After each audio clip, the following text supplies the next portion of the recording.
Alrighty, recording.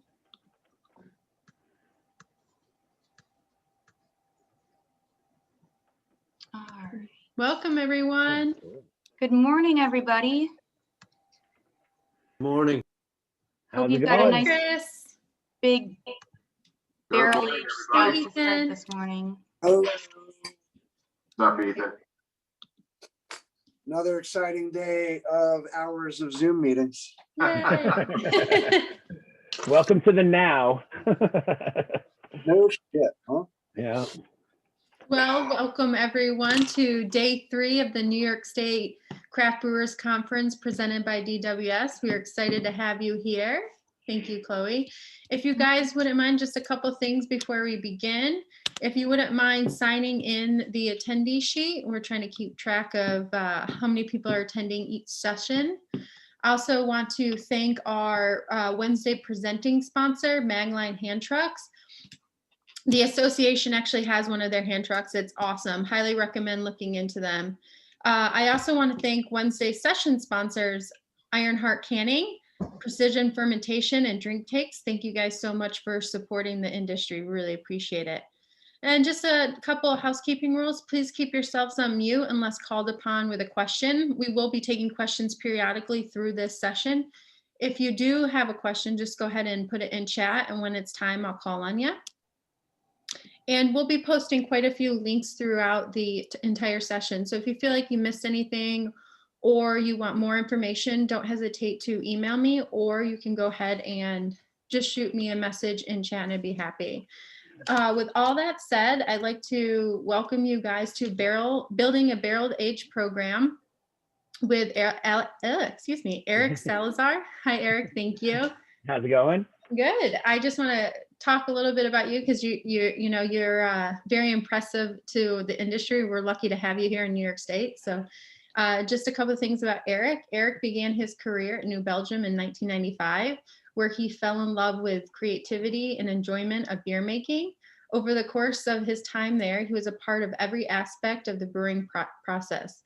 Most notably, along with a small group of folks also obsessed with the traditions of Belgian beers, he helped pioneer wood-aged beer program at New Belgium Brewing, producing the first widely available and traditionally made sour beer by a U.S. brewer. With over 25 years of experience creating award-winning beers aged in oak barrels, he is considered an expert in the craft. And we are lucky to have you. Thank you, Eric. Thanks. I'm happy to be here, as a matter of fact. How's it going, everybody? I have a slideshow to present that I like to show, so I hope everybody can see it. If you're not watching for whatever reason, I can also just describe everything that's on the screen as well. But also, this is going to be available later as we are recording. So if you want to see any of the slides, you can see them later as well. So I'm going to go ahead and share what I need to share. And as was mentioned,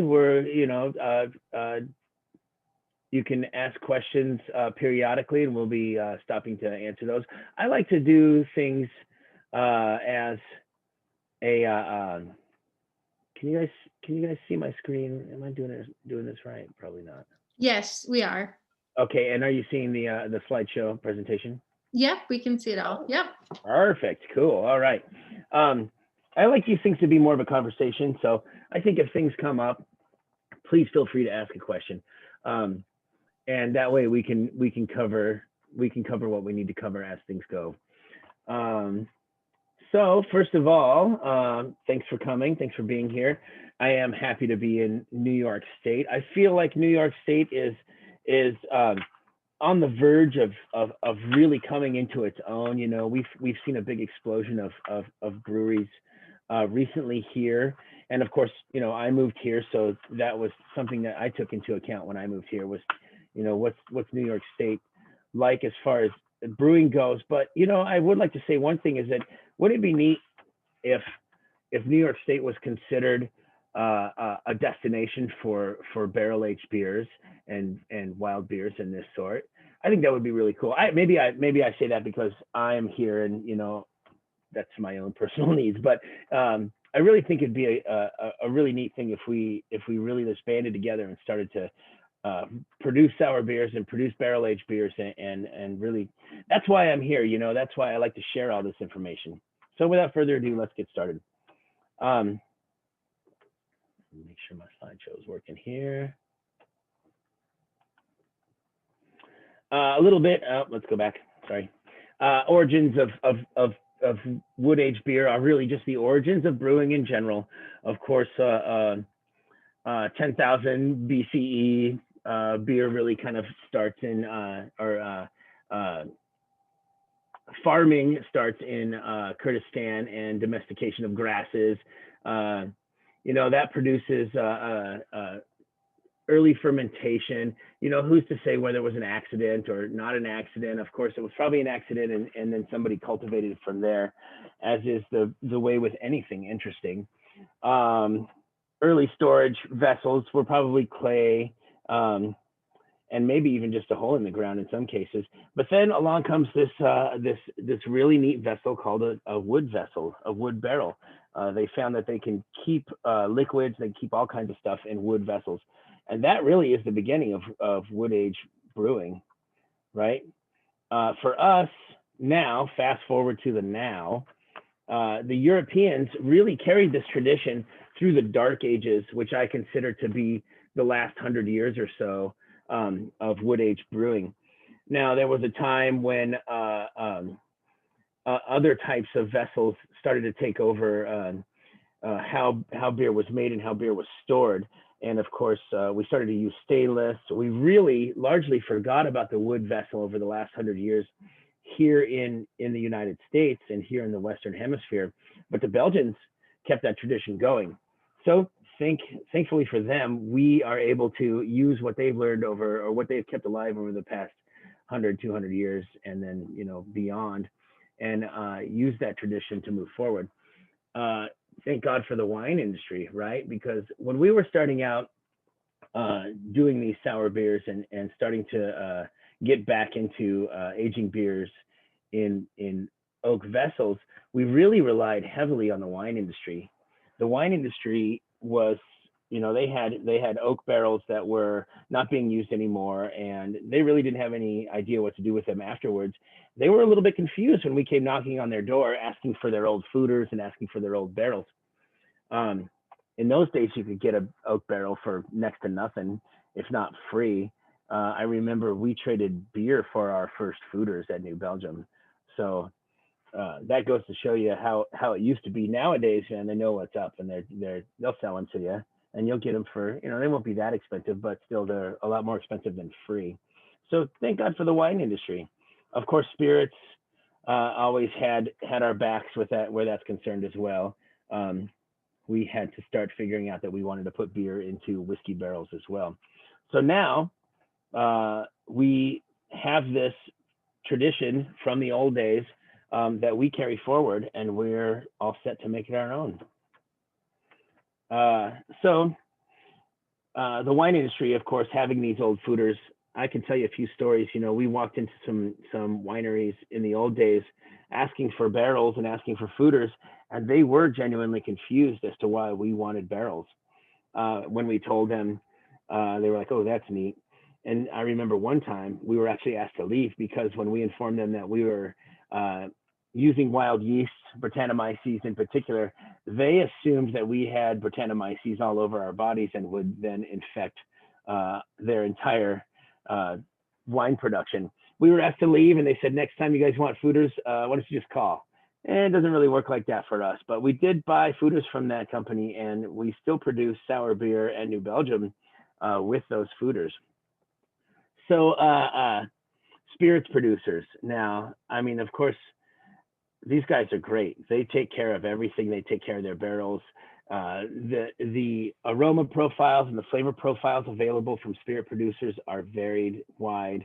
You know, whiskey, port, I mean, tequila, rum, all that stuff. I mean, there's so many different profiles available now out there, and that kind of fuels our creativity as brewers, that we can go ahead and create our own beers. So that's a good resource to have. And then, of course, if you're looking for barrels, you can always go to the brokers. There's lots of barrel brokers around. I like Finger Lakes barrels here. They're upstate here, and those guys have me covered with whatever I need. But you know, from the barrel brokers, you can get anything you need. They'll source whatever you want. You're not just going to a single winery or a single spirits producer. They can really find whatever you need. You'll pay a little bit more in some cases, but that's fine.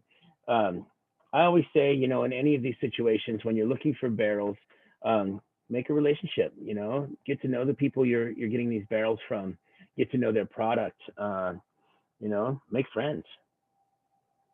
That's Mexico, by the way. That's a winery down in outside of Ensenada. So why use used barrels? Now, this is something that for us at New Belgium in the early days was a no-brainer. Of course, there were barrels available and there were foeders available from wineries, but really the idea was to have a neutral vessel, something where the tannins and vanillins had already been drawn out into whatever product was produced in them prior.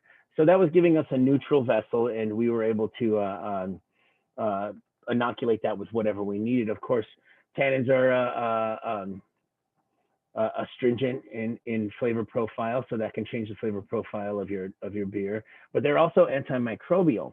Now, if we're trying to create microbe cities within these barrels, we don't want anything that's going to inhibit that. So to have a neutral barrel was really preferable. Of course, the vanillins, flavor profile wise, great. You know, if you're producing a beer that you really want those oak aromas present in, great. But if you want to reuse that barrel, you're going to find that it's going to diminish over time, and each subsequent brew is going to have less and less of that profile. So you know, if you want to start neutral and really have the same beer from the beginning, produced over and over again, then I recommend starting with something that's a neutral barrel and already had those vanillins drawn out of it. Why use whiskey barrels? Well, because we like whiskey, but really, you know, a lot of the whiskey barrels still have those vanillins still in the staves, as well as the char. The char has its own aroma profile, and then that's picked up all the whiskey that's been present there. And we love whiskey as brewers. I think most everybody can agree. I know I do. And then there's the new barrels, the new foeders. Foeder Crafters of America, of course, is the most popular one, and really the only one I can think of. I think there's a few little places producing foeders here and there, but Foeder Crafters, really, they will tailor make your foeder to your space, to your specifications, to your style. What do you want it to look like? Where do you want it to be? What do you want to do with it? They'll talk you through the process. They'll make whatever you want, and then they'll support their construction. They'll support the needs of the brewer throughout the process and throughout the life of that foeder. So I really highly recommend this. I think it's really neat that somebody in America has gone this far and made such a good product. Their construction is a little bit different, and really I say if you're looking for low maintenance and you're looking for something that's going to be a real showpiece as well, go with these guys. You know, it's a really cool thing. They're going to cost you a little bit more, but man, they're really good guys, and they really make a good product. Interesting piece though about Foeder Crafters is they can get fairly neutral, and they will actually tailor make their barrels to the neutrality that you want. So, you know, that's a good thing. I have found in you know, even still there's some vanillins present, and we had some Foeder Crafters at New Belgium a while back, and we had to work through that. Maybe the first batch was a little bit vanilla, but it tasted really good. And then we were able to move on with the second and third batch that were fairly neutral. So when you're buying foeders and when you're buying barrels used, you want to take a hard look at them. Make sure you know what you're getting. Like I say, have the conversation, get to know your source, get to know the people who are using these barrels, get to know what's in them, get to know where they've been, and specifically ask what's in the fooder or barrel right now. Like if there's wine in your barrel, or if there's whiskey in there, or whatever happens to be made in that barrel, if it's in there right now before you buy it, that's great, because you know that barrel is producing, it's active, it's hydrated, it's full of what it likes to do. You know, say, hey, when that barrel's empty, I'll go ahead and purchase that from you. That's the best way to do it, I think. If you're going to buy something, if it's full of whatever liquid it makes at the point of you inspecting it, that's always the best. If it's not, ask about how it's been stored. Has it been stored in potassium metabisulfite? Was there any type of cleaning process? You know, and if you get a chance, and if you can, always look at it, always smell it, take a look inside, get your nose in there. Those are the two things that are really going to tell you the most about the barrel, about what you're purchasing. Sensory, it's always the front line, you know. Whatever's present in that barrel is going to be present in your beer. Okay, so let's talk a little bit about like styles and whatnot. So sour versus funky. Sour, of course, is a high acidity, low pH, right? And then funky, of course, is farmhouse, and I think we all know, you know, produced by Brettanomyces, whatnot, but not every sour beer is funky, and not every funky beer is sour, of course. I think for a long time, there was kind of a misconception that funky beers were sour, and people would talk about beers like that. I just like to throw this slide in there because I think it bears repeating, even to this day, that, you know, just because your beer is funky doesn't mean it's a sour beer. Major players. All right. Brettanomyces. I like Brettanomyces to be present, of course, in anything that I'm producing, because it's, you know, it's a nice balance to the sour. There are reasons as far as like the acid production that the lactobacillus and pediococcus will produce later. But really, when we're starting out, we always did at New Belgium is we would ferment a beer, and it would be a finished beer, and then we would put it into a fooder. We would either add beer that had already been acidified, it had already gone through its process, or there would just be bacteria and microflora present in that fooder. So what we always found was the first player would always be the Brettanomyces. The Brettanomyces would take up the oxygen. Brettanomyces would consume what little sugars were left after fermentation. Brettanomyces will consume unfermentables that are still present that your normal fermentation yeast wouldn't have consumed. So it'll go ahead and take up whatever you need. It'll also start to consume whatever oxygen is present. So that kind of lays the groundwork and opens up the space for your pediococcus and your lactobacillus. Pediococcus is a souring bacteria. It likes a lower pH. It's what we call an aerotolerant aerobic or aerobe. So it's aerotolerant. It doesn't necessarily like oxygen, but it will tolerate it, and it might just like a little bit to do its job. So once Brettanomyces has consumed a lot of the oxygen, drop the pH, the pediococcus takes over.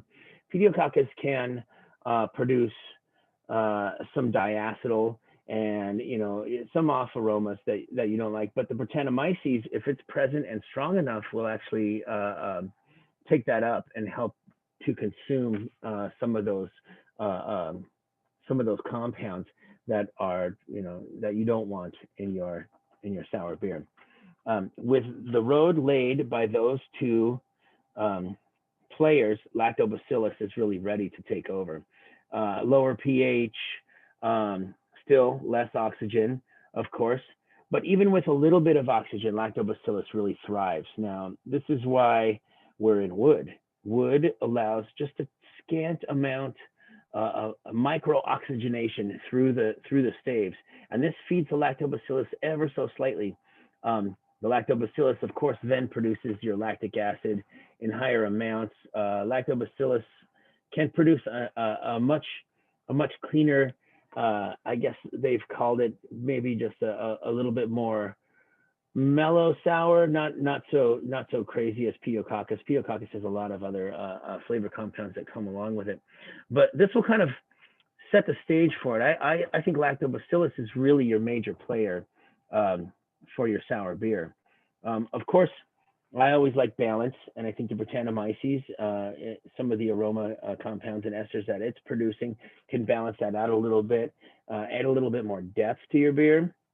Lactobacillus, of course, will create the lactic acid that will sharpen it up and really drive home the fact that you're calling your beer a sour beer.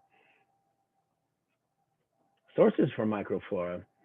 So you've started your wood cellar, you decided what kind of beers you want, but you really don't have any bacteria yet. There's lots of places nowadays. In the old days, we really had to rely on whatever sources we could find. We would use some, I think in one case, there's a famous story about a keg of fat tire coming back to the brewery that was really bad and had a horrible lactobacillus infection, but Peter Buchart decided to actually repitch that into our barrels, and it really became the base for our sour beer process. That was in 1997, must have been. So, this is what we had before, but nowadays we have companies who are producing a microflora that's actually for sale. Bootleg Biology I really like because they have really good blends that'll do different things for you. Plus, if you call them, talk to them, and tell them where you want to go and what you want to do, they'll actually produce something that's just for you, or they'll make good recommendations. They also have tools for collecting your own microflora, and they'll give you this whole kit. You can buy it right through them for collecting your own microflora out in the wild, kind of a mini cool ship type of situation. And then you can, and then also collecting microflora from your own process. So these guys really are, they're a great resource to have. Omega Yeast is another place. They have really good single strain cultures, and then they have some less common yeast strains. Both of these websites are worth checking out and doing some reading. And then of course, White Labs has everything else you need. Eric, you Yeah. have a couple questions. Yes. First one is from Bill from Heritage Hill. Bill, go ahead. Mm-hmm.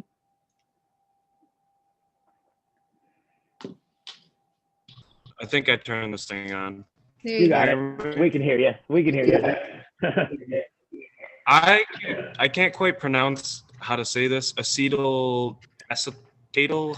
the apple offer. I have a 1-year-old acetaldehyde. Yeah. So I have a bourbon barrel. I just blended the rest of my bourbon barrels, and this one unfortunately had a pretty predominant green apple flavor, so I didn't select it to blend. Right.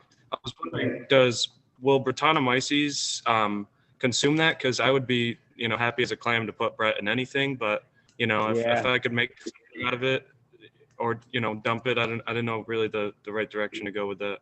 Yeah, I feel like acetaldehyde once it gets a foothold and once it's kind of taken over the aroma profile, you're pretty much done.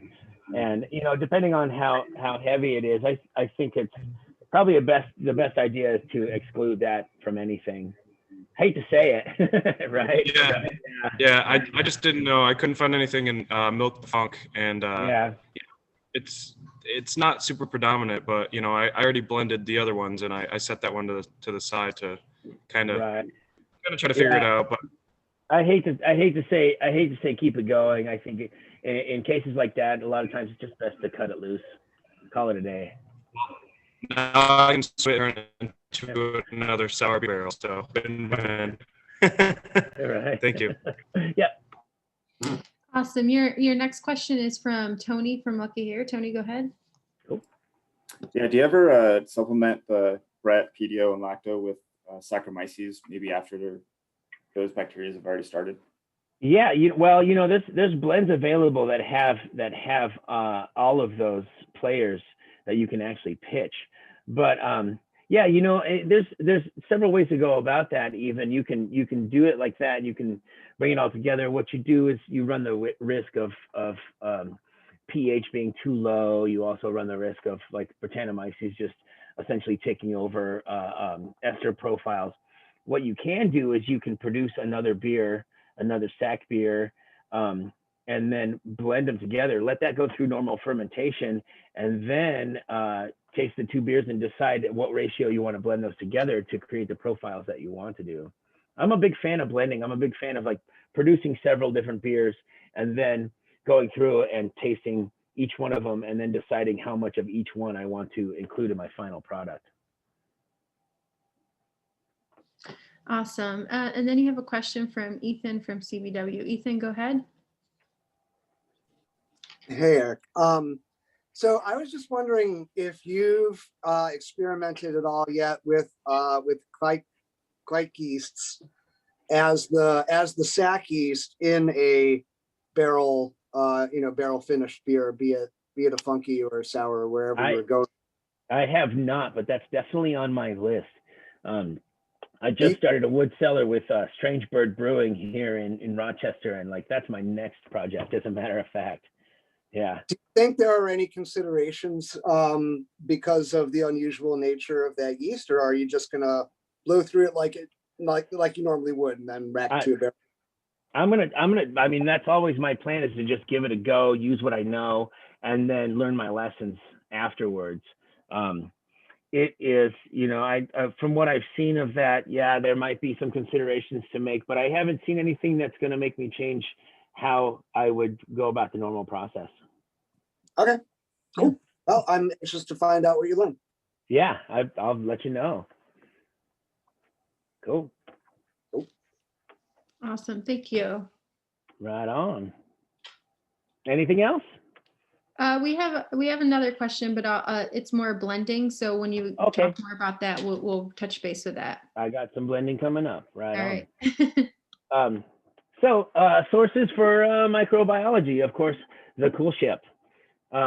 This is an ages-old tradition, brought about really by necessity to cool the wort before fermentation, and of course was probably more created before we actually knew what fermentation was and what was causing it. Essentially, you're just cooling the wort down in an open air situation, and by doing that, you're drawing in microflora from your surrounding area. One thing I will say about cool ship beers is that it's important to not just knock out into different vessels directly from the cool ship. It's a great idea to bring that into some type of blending vessel first, so that everything is homogeneous inside the beer itself. So find some type of blending vessel, whether it's wood or whatnot, and then you can either ferment that out in stainless, or you can just go straight to wood. I mean, if you're doing things traditionally, you might as well just go straight to wood. It can be messy to do that, but fun. That's why we do it. Let's talk a little bit about the pellicle. This seemingly ugly film on top of your beer that always collects inside of your barrels. So it's really there. It's a byproduct of the yeast and bacteria that's closest to the source of oxygen. Now, it can have a lot of off flavors in it because of that. For that reason, I always stay away from it as far as having it in my blend, and try to keep it out of there as much as possible. But it really is a protector. It really is the force field that keeps the oxygen from getting into your beer. By using the oxygen to create itself, it keeps the oxygen from getting into the rest of your beer.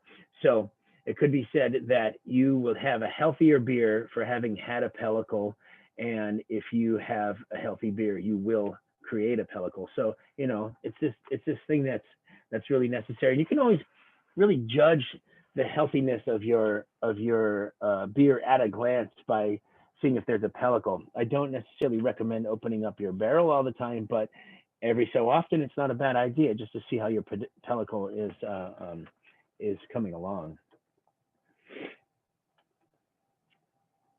Some spontaneous brewers to keep an eye on, of course, in the United States, there's Jester King and Allagash.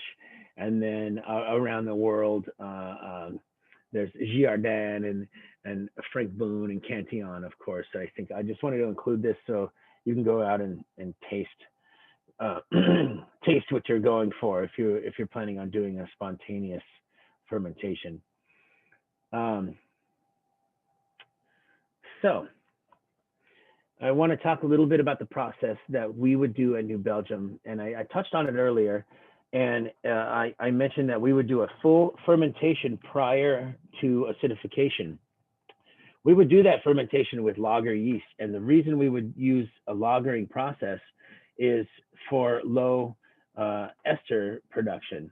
Now, what we were looking for was a clean slate.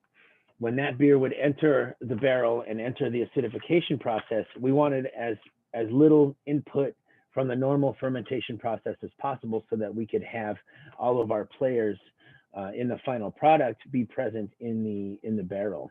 You know, if you want other esters and other profiles present, that's fine.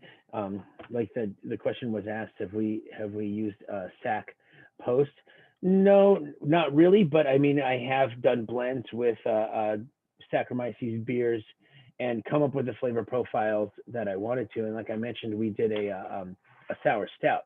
And rather than fermenting a sour or acidifying a stout beer, we produced a sour beer, and then we produced a stout that we wanted our flavor profiles and aroma profiles that we wanted in our final product. And then we blended those two beers in a ratio that we felt displayed the beer that we really wanted. So in that way, we were able to come up with the beer that we really needed. And that's part of the blending thing. So that's the secondary acidification process, really taking a beer that's already fermented and then acidifying it afterwards. You can of course do the whole process together in one thing, but you're dealing with a lot of players there, and things may get in the way of each other with esters, with pHs. You know, some things perform better on their own. Some things, you know, will get swallowed up by Brettanomyces as far as aroma profiles go. So on to blending. Why blend? And we'll take that question as soon as we get through this. Like I said, why blend? It's to really just come up with a detailed flavor and aroma profile. You know, whatever your intention is, you could really just like you can say, I want 25% of this barrel, 30% of this barrel, and then I want the rest to be fresh beer, something I brewed. Or you can do all barrels, but really you can go through and you can make this beer exactly what you want it to be. That's something I've always enjoyed, was sitting down and tasting a bunch of beers and not necessarily finding a single barrel that I thought was particularly great, but finding a bunch of barrels that had attributes that I loved and being able to put those all together and build it like a recipe. In the Goose tradition, of course, they blend a 1, 2, and 3 year beer. Same thing to flavor profile, whatever they're looking for. And then with the Flanders beers, they'll do what I was saying, where they'll take an oak aged sour beer and blend it with a fresh unacidified beer to get their flavor profiles. Let's go ahead with that blending question. All right, it was from Bill from Heritage Hill. Bill, go ahead. So I just wanted to know your different techniques when blending from different percentages from barrels, how you refill those barrels. You know, obviously there's different ways to go about it with, you know, neutral beer or fresh wort. You know, I'm getting to the stage of blending some of my sour beer barrels, and I was wondering, you know, what, you know, some of the different practices are to actually top those barrels off so we don't have huge head space. Right, yeah. So, you know, in the past, what we have done is we have, if we were blending, say, 50% of a single barrel and 50% of another barrel, we might just take the remainder of those two barrels and put them together. Now, what you have to watch out for with that is that you're going to have a beer that's too old, something that's been going too long. If you're just taking a small amount out, it's an okay idea to go ahead and just give it a little bit more food, give it a little bit more fresh wort or fresh beer, whatever it is, start that process over from a certain point. If you're taking something down to almost empty, man, go ahead and just refill that barrel, call it a new barrel, right? You can really employ any of those things, but what I think you need to watch out for is like that first process that I was talking about, where you're going to end up with beer that's 5 years old and maybe just kind of doubling back on itself without anything fresh to chew on. It's not going to really progress in any sort of way. So, if you're thinking about Solera systems where they're constantly feeding something fresh with a little bit of old, if you think about it like that, even if it's just a single barrel where you're feeding it something fresh, you may come up with something new later on. The important thing is to keep that alive and keep it moving forward. Keep the bacteria in there happy and fed with something new. It's always a better idea. Did that answer? Yeah, absolutely. Yeah, that was just, kind of my thought process was, if I'm going to take 15 or 20% out, I have 80% more beer that maybe is too acidic to, package on its own, but it would complement a more lactic or, a Brett heavy beer or a, Saison. So I didn't want to just use 20% and then ditch the rest because it's, so I didn't know if like a Solera method would be more beneficial to keep that culture, alive and well, or I think you can refeed it for sure, and then see what happens after that. You'll be taking those profiles down a bit percentage wise, and hopefully maybe changing what they're doing, and then giving other things a chance to come forward in the future. So yeah. Awesome. Thank you, man. Right on. Before you go too much further, Eric, you had another question pop up about yeast from Paul from Talking Cursive. His mic's not working, so I'll ask it for him. But he said, curious, what is your take on new lacto-producing Sacco strains in terms of barrel projects? I haven't had too much experience with that, but it seems interesting to me. I mean, fermentation in barrels, of course. I mean, like that's kind of a whole new realm. From what I know, and I don't know a whole lot about those, is that like you're not really producing a whole lot of lactic acid with those, and it could be interesting to see how subtle they are. But jury's still out. I don't know. I have to do more experimentation with that, and I'll be interested to find out what anybody else knows about that. If anybody has any information, that'd be great. Awesome. Thank you. Cool. All right. So blenders, it's not uncommon in Belgium to simply be a blender. And I think that's something that we've really kind of overlooked here and really never thought about. But when you think about it, like Hansens, they're not brewing any beer. They're buying beer from other breweries, and there's really only a few breweries that produce a lot of beer.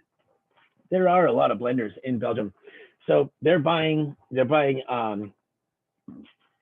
RE fermented beer, probably, and they're putting in their own barrels, or they're buying acidified beer and they're blending it themselves, and they're just blenders. It's a great way to just be creative without having to go through all the process of producing beer. But if you really want to taste a great blend, these breweries, Hansens, Leafman's does a good job, and De Cam. Barrel and fooder care. This is something I've spent a lot of time on. A little bit about barrels. This is just a nice anatomy of a barrel. It's good to know your different parts. One thing I like to point out there is the crow's groove and the crows that goes into that groove. Oops, what did I do? There we go. This is the part that's going to leak the most, I guess, when you're having trouble. So, know what it is, know where it goes. Anatomy of a fooder is pretty much the same thing. It's built just like a barrel. You can see right here, this is where the head goes into the crow's groove there. This is the base. And then, of course, that's the groove up top there. These spaces can be the most difficult to deal with, but they're probably going to cause you the most problems. With a fooder, it's always the gate. This is this is a collection of my tools here. Really, it's interesting to think that I'm using the same tools that they used probably 200 years ago, right? I'm not using anything different. You can see I've got a scraper, I've got a hammer, a hoop driver, a metal wedge, which I had to have made specially, a little awl, and then the oak wedges always come in handy, and then the oak spiles. And then what you're seeing there is river reed. River reed is essentially it's just a cattail. If you peel back the paper part of a cattail, you'll see that thick, spongy meat from inside, and that's great for sealing up cracks, sealing up holes. And then to the top of this barrel head here, you see what's called Futex. Futex is widely available in the United States. You can get it from some barrel builders in France, or you can just use gate tallow or barrel wax, which you can get from barrel builders, and a lot of places have it, beeswax essentially. How you use a lot of that, so say you have a little pinhole leak. Pinhole leaks can come from wood borers, which is a big problem, especially out west. Small knots can pop out, and of course, for whatever reason, if there's a nail or a screw, which I hope not in your barrel or fooder, that can produce little holes. Tools you'll need to fix this would be that reed meat, that oak spile, an awl, or even like a little tiny flathead screwdriver, small hammer, and that gate tallow or Futex. Essentially, you just stuff it with the reed meat. Get it in as deep as you can, then use your spile, put a little bit of wax or Futex on the end of that spile, pound it in there, cut the end off, and you have sealed your barrel. You could also use that reed meat along the gaps between staves, even on the head in that crows I was talking about. That stuff is you can buy that through barrel producers in France, but you can also just go down to your riverway and pick up some, and I've done this, you can actually just go cut some cattails and open those up, and you'll find that reed meat inside of there. You can also use the paper skins on those reeds to line between your staves and between your headboards to take up space in there. That reed meat, it'll soak up the liquid and actually swell in there enough to create to block the leakage long enough for the wood to actually swell up around that, and then that'll fix your barrel long term. Cleaning your barrels. I always use warm water with a little bit of soda ash. 2 grams per liter is a good rule. I'll let that sit for a while. You can let that sit overnight even. That'll draw out a lot of your tannins. So if you feel like you have a lot of tannins, which is also present in wine, it'll draw the tannins from the wine out of the wood. It'll draw some of the tannins that are present in the wood out as well. It'll also draw out the wine coloring that's present in the wood. So therefore, kind of bringing your barrel to a more neutral state if it isn't already. Help to clean out the barrel a little bit.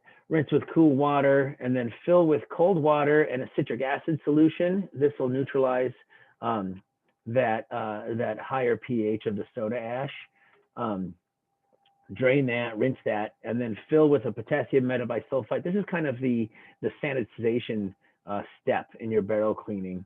And then if you want to do storage for a week or even months, I recommend doing a fill with a little bit of 200 milligrams per liter of citric acid, and then and as well 200 milligrams per liter of potassium metabisulfite, KMS, which will, that will inhibit growth over the long term. So say you just want your barrels, you don't have anything to put in your barrels immediately, you're just going to set them aside for a bit. This will help keep your barrels hydrated. It will also inhibit growth of any sort.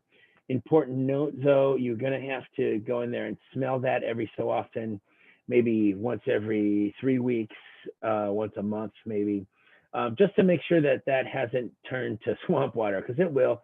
I mean, if you still smell a little bit of sulfur, then it's probably good. If that sulfur smell starts to go away, starts to diminish, then it's time to just change out that water, give it a little rinse, and add more solution. This will really help keep your barrels nice for a long time without having to be full of beer. The environment. So of course, 75 degrees. Who doesn't want it at 75 degrees and 70% humidity all the time?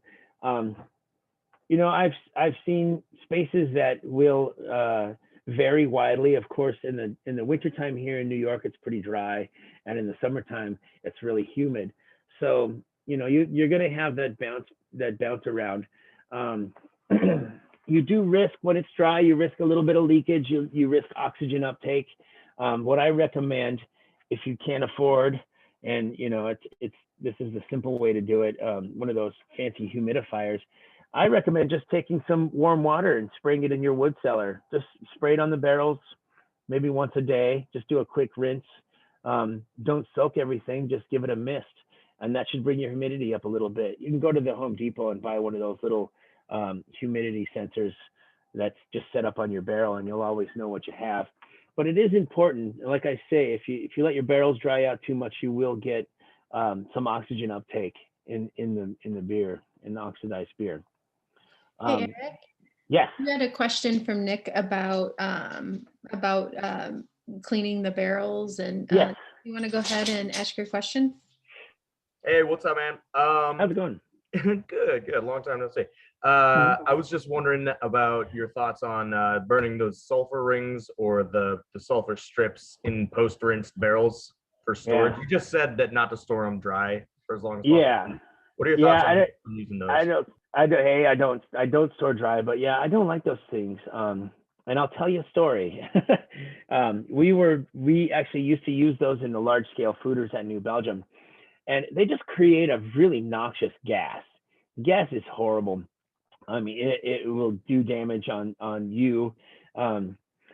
Sure, it may be good to clean out the air in there, but I mean, it's nothing that a sulfur in water solution won't take care of. We actually burned a bunch of sulfur sticks in a foeder one time, and then a guy I was working with, we had this evacuation system. It was a big hose with a big fan that blew outdoors. He got the fan wrong, and he blew the sulfur into the building. And we were wearing our PPE. We had big gas masks on and like giant hoods and everything. So we didn't smell it, but we ended up evacuating half of the brewery because of this noxious sulfur gas. So that was kind of the last time I ever used that. If you're using it in small barrels, of course, that won't be so bad. You won't evacuate your brewery, but you could have aroma issues. And if you're in a space, which like you guys are, where your brewing process is really close to your tasting room, that could become a problem as well for your customers. So yeah, I tend to stay away from that noxious sulfur gas. I think it's much better to just use a potassium metabisulfite solution in water. Good question. Appreciate it. Yeah, I've had some interesting experiences myself with them. So yeah, man, that shit sucks, man. It sucks. Yeah, it's no bueno. Thanks, buddy. Yeah, absolutely. Thanks for the question. So tasting, it's a good idea to sit down and taste all your barrels every so often. At New Belgium, because we had so many barrels, we would taste once a month. We'd sit down just like you see here and sample everything. We'd get detailed notes. Let me see if I can show you. There it is. This is actually a 1 page in our notebook. And I don't know if you can see closely, but there's some pretty detailed notes. If you look almost down to the bottom of the page, you'll see fooder 15 says WTF poop. You have to be realistic on your tasting notes. You have to say exactly what you're tasting. That barrel actually came back around. We gave it another 2 months, and that poopy aroma actually went away, and we actually ended up using that fooder in a blend. So looking back on it, we knew what had happened to it. We had this detailed, structured note-taking system that let us know what had happened throughout the lifespan of each of these barrels. And it was also just a nice way to really get closer to the beer and get closer to what's happening in there. Let's go back to, I want to just show you the Vinny nail, because that's a good picture. If you don't know, the Vinny nail is a system that Vinny Chilruzzo has made popular. And you can actually go on Amazon.com right now and type in Vinny nail, and it will give you the nails and the drill bits, the stainless drill bits that you can buy to actually do the Vinny nail. What you're doing there is you're not breaking the pellicle. You're not introducing oxygen through the top of the beer by using a wine thief or any other system that breaks the pellicle through the top. You're just drawing a little bit off the bottom and you're taking a small sample. Highly recommended. Any questions? If anybody has any questions, we have about 10 minutes left. 4 questions. Happy to take them. I actually kind of have a question for you, Eric. I'm just curious. Do you have any experience with oak alternatives? And if so, what are your thoughts about them? Not much. We did do a little bit of experimentation with Palo Santo, whatnot, and you know, it's pretty heavy flavor profiles coming out of that. Something that we didn't really move forward with. And of course, Cypress has been used. I don't know. I don't have much experience with finished product as far as that goes, because anything that we tried really didn't pan out for us. Didn't really fit our flavor profiles. What is cool though is there's actually barrel alternatives. There's one product called the Squirrel, which is a stainless tank that has staves like inserted into the side of it, which works really well. And you can take different types of oak, different chars of oak, and you can include that, and you can actually mix and match it throughout that one vessel. So that's a pretty cool thing. It's called the Squirrel. I think there might be a few products available nowadays that do the same thing, but you can mix and match all the staves you want. You can do whiskey with wine. You can do big char, no char. You can do French oak, American oak. You can even do whatever types of woods you want to, Palo Santo, etc. So there's a good way to experiment. Try one of those. Thank you. You have a couple questions popped up. Bill has a question for you. Bill, go ahead. Cool. So when you're blending some of your funky barrel or footer aged, maybe stainless beer with an acid beer, what are your thoughts on using a kettle sour beer to blend with to get your desired acidity? Is it something you've done before? Do you think it's kind of, I mean, there's no laws or rules in this, but I just want to know your thoughts on it. No, I think it's great. I think using your kettle sour beer can actually kick up your sour profile a bit. You know, I find kettle sour beers really to be a little bit more one-dimensional, right? And they're just sour. They're a good way to create a sour beer and then add fruit or do whatever you want to with that. So I actually recommend using a kettle sour beer to kick up your sour profile. You know, get something that's more detailed, something you're looking for. That way you can be more specific about your final product. Yeah, absolutely. Do it. Cool. Thanks, man. Yeah. Awesome. Thank you. Your next question is from Tony. Tony, go ahead. Yeah. So when you develop the wort, do you always do a turbot mash, or are there ways to kind of get around that? Really start your wort? No, you know what we had done, and you know we've experimented with that in several ways.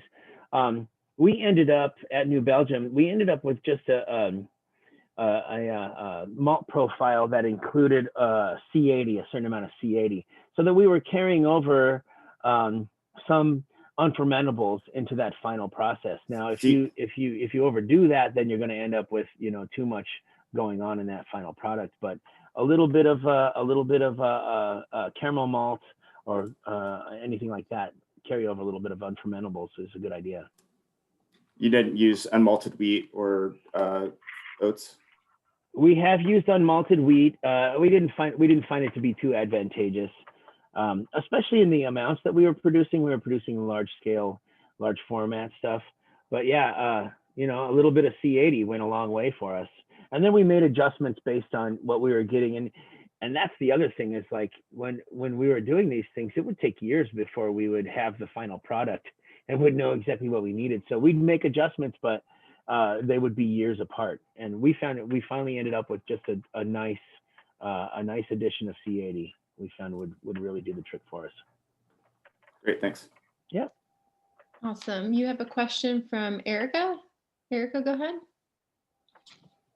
Hey, so Hi. if you were going to use barrels for, say, clean beers like a stout and a whiskey barrel, and then you also want to have a sour program where you're pitching microflora or coolship beer or something of that nature, would you recommend not storing those next to each other because bugs can? Yeah, I would, because you're gonna have oxygen uptake. If you can take oxygen in through the staves, you can take in everything else as well. So it's a great idea to just keep those stored separately. We had a whiskey barrel program at New Belgium, but it was also a sour whiskey barrel program. So we kept those all together, and we found even like in the ones that we were thinking we wanted lower sour profiles, if we stored them in the same room, we would eventually come up with sour beers. So yeah, it's a great idea to keep those separate.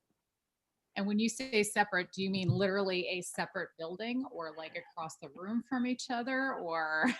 I would say a separate room at the very least. Yeah. Yep.